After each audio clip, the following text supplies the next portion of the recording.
Hey, this is Matt once again. Welcome back to the videos of the paid request. This time for Jonathan. Thank you so much for that. And for those interested in requesting any type of videos, feel free to send it either directly to my PayPal or during my Patreon. Both links are down below in the info box. And this is for Tornado, the 1996 film, which I guess the writer for this film, this guy would go on to help write Gladiator and Skyfall, like some pretty bigger movies. I would bet money this movie came about because we're hearing that this movie Twister's coming out. It's going to be a big special effects, big budgeted movie. It's from the guy who directed Speed. So it's going to be a major release. Is there anything we could get that's similar to that? And we'll try to get it out right before to capitalize it and get some ratings. Just if you're curious about this, go watch our movie first. And yeah, just make something that feels very cheap, very dull, not a whole lot happens, cast a couple recognizable people, and it did come out 3 days before Twister. Same year, 1996. And you know it's important because Tornado, when the text comes up, it's not just an exclamation point behind it, it's underlined as well. So it's very, very deep, deep, deep undercover and very, very important. It's Tornado with an exclamation point and underlined.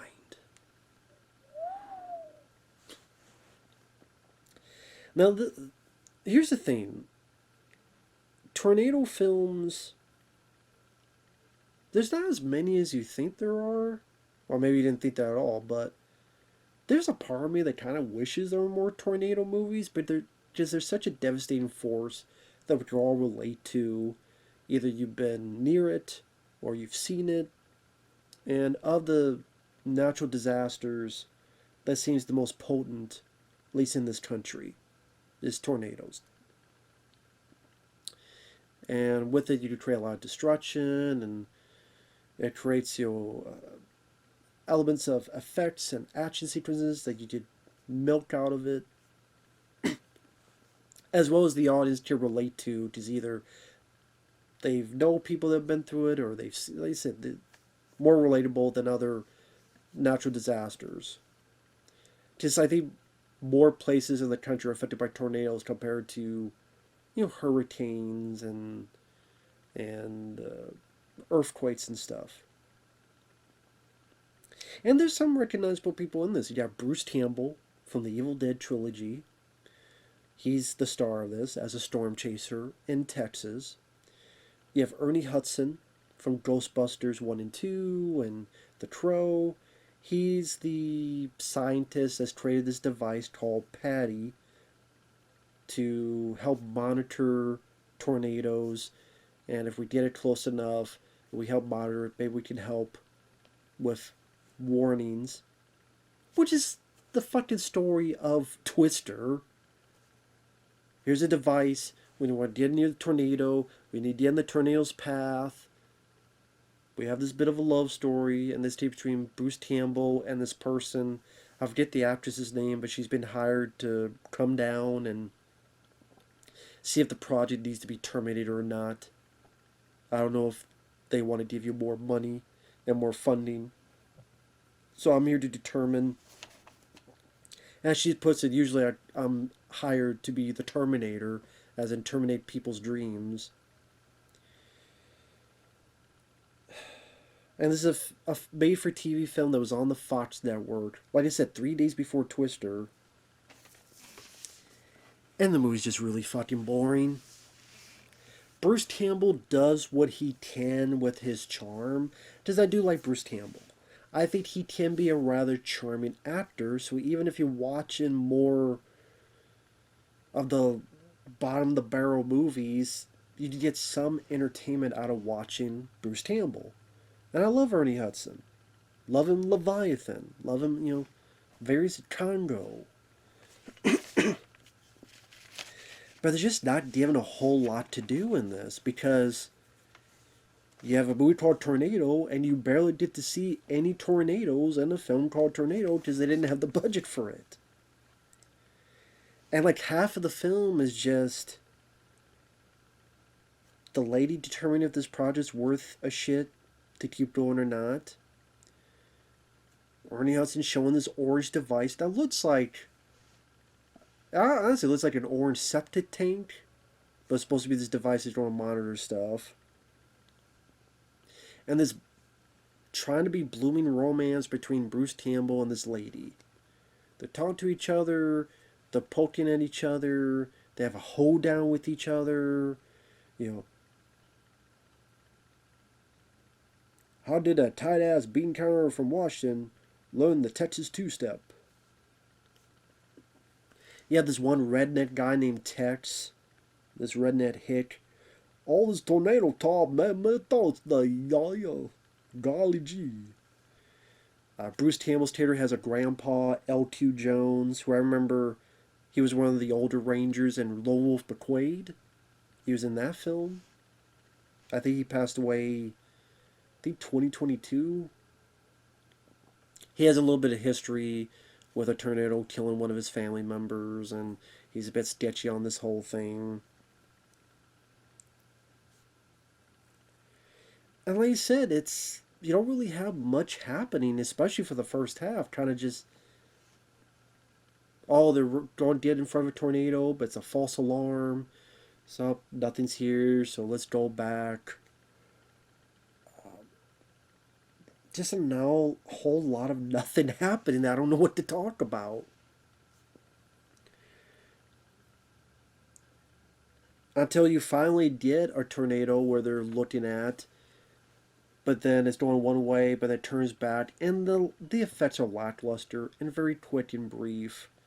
Where it's like, it looks like black smoke in a funnel. It's not the best looking effects. What it does decently enough is it shows a little town, or at least a block of a town, and the wind machines are very heavy, very on point. People are being blown, stuff is being blown, rain is blowing on people. They had the wind machines on point in this, I'll give you that. And then they go in the town, they see how everything's been up shit creek and people looking for their loved ones. They try to have this rapport between Bruce Campbell and this guy who he was friends with at school, who's a weatherman, who's a bit of a prick. So it seems like they're trying to do kind of like they weren't childhood friends, but the Bill Paxton, Terry Elwes bit. But number one, there's a lot more to that. It's a lot more interesting. It's a lot more funny. And that's the thing, like, Twister, like, I tell you not, there are people on IMDb that they put user reviews down that said this was better than Twister. They're full of shit. I mean, I know that's me being mean, and we all have our different preferences, so I know that's mean for me to say, so I shouldn't say that. Just hell, there are many times you call me full of shit. I understand that. But I still think they're full of shit. Because, no, this movie is not better than Twister in any way, shape, or form. Twister has the special effects, has the action sequences, has the blockbuster feel to it because it had the budget for it. But even the characters, there's more to the characters. There's more story to the characters. Well, Bill Paxton's with this woman, but then here's Helen Hunt, who they used to be together, but they weren't together. But then you see how the romance blooms together. Even the other girl sees it. And Bill Paxton and Helen Hunt have a lot more chemistry with each other. Because Helen Hunt is a much better actress than this lady. I'm sorry, this lady. I don't remember your fucking name. But I do think Helen Hunt did a better job than you did, and I think the romance worked better. And also the cast of characters like Philip Seymour Hoffman and Alan Ruck from Ferris Bueller's Day Off, they're a lot more enjoyable. They have a lot more personality. Even when the tornado's not going on, like when they're telling the story about they don't rule the day, they challenge the extreme. And Bill Paxton's like, don't cut that shit. And they're telling Bill's new fiance about how he went up to a Twister naked. Not naked. Naked. He threw the bottle and sucked it up. Honey, these are lies. There's another Bill, an evil Bill, and I killed him. Even the stuff between him and Terry Elwes, where Terry Elwes is like, oh, you're trying to take credit for my designs. No, those are based on mine. Yeah, underdeveloped. I forget what the line Terry Elwes said, but I always remember Bill's reaction. It was they ain't worth shit.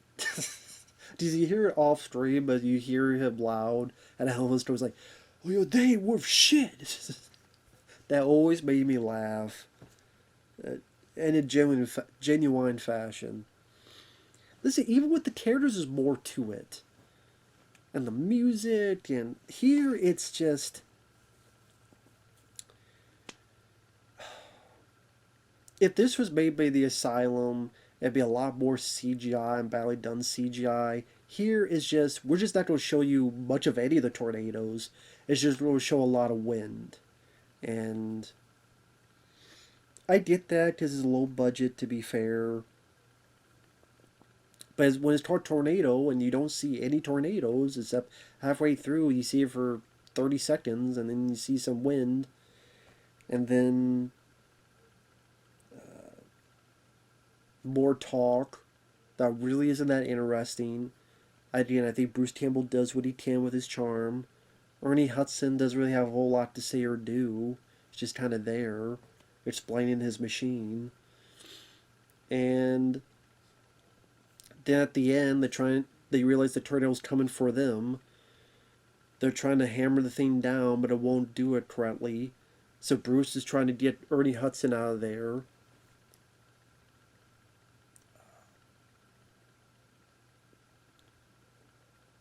And then he's trying to get his grandpa back. And then him, the girl, and the grandpa are kind of in the funnel. That's why it's funny, like, there's some people on IMDb say, this movie's more realistic. More realistic? Somehow Bruce and the girl and the grandpa got into the funnel, the middle of the tornado, just from Bruce grabbing and holding on to the girl. Even in Twister, they had to have a fucking rig where they're so down below, and there's one, maybe not down below, but at least they had something red to tie them up, and they don't even have that. It's from Bruce's pure will of strength holding. I'm like, and you want to say this is more realistic than Twister? Okay. These shit happened in the movie. And spoilers.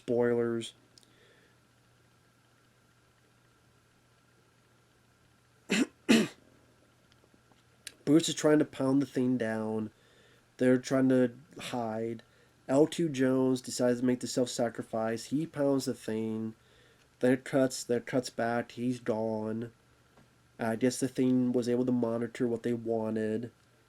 They have a funeral for Grandpa. Bruce is going to go out with a girl. And end a movie. So there's barely any action. There's barely anything happening. The love story isn't really that great because I don't think the girl was that great. Bruce, he's not given much to... I mean, he's not really given much physical to do other than have a hoedown, talk with the girl, have a little bit of wind in his face at the end. He doesn't really accomplish much. Even in Twisters, like, they're driving and they're even maneuvering. Like, there's really nothing... Because they didn't have the budget. It was a quick cash grab to get out before Twister. That's what this was. It was a quick cash grab that didn't cost anything but peanuts, that barely has anything happening. So when you watch it, unless you're a diehard Bruce Campbell fan, or maybe a diehard Ernie Hudson fan, Bruce Campbell makes it watchable, but there's nothing else you're going to get out of this. And if you want to watch Bruce Campbell, you can watch Moontrap, you can watch Evil Dead 1, 2, and 3, Army of Darkness, you can watch, hell, his bit and watch We're Too Lost in Time, Maniac Cop. There's a lot of other movies you can watch with Bruce Campbell. Bubba Hotep. I guess if you need, it's for free on YouTube. If you want to see Bruce Campbell, that's cool. I at least got enjoyment out of that because I like the guy and I like Ernie Hudson, but Like I said, there's not even much to do. There's not a whole lot that happens. Don't be surprised if you get bored watching it. And it's really uneventful. I'll put it that way. But again, you're gonna sit there going, what can you expect from a made-for-TV movie that was on the Fox network? The idea was just there to come out 3 days before Twister.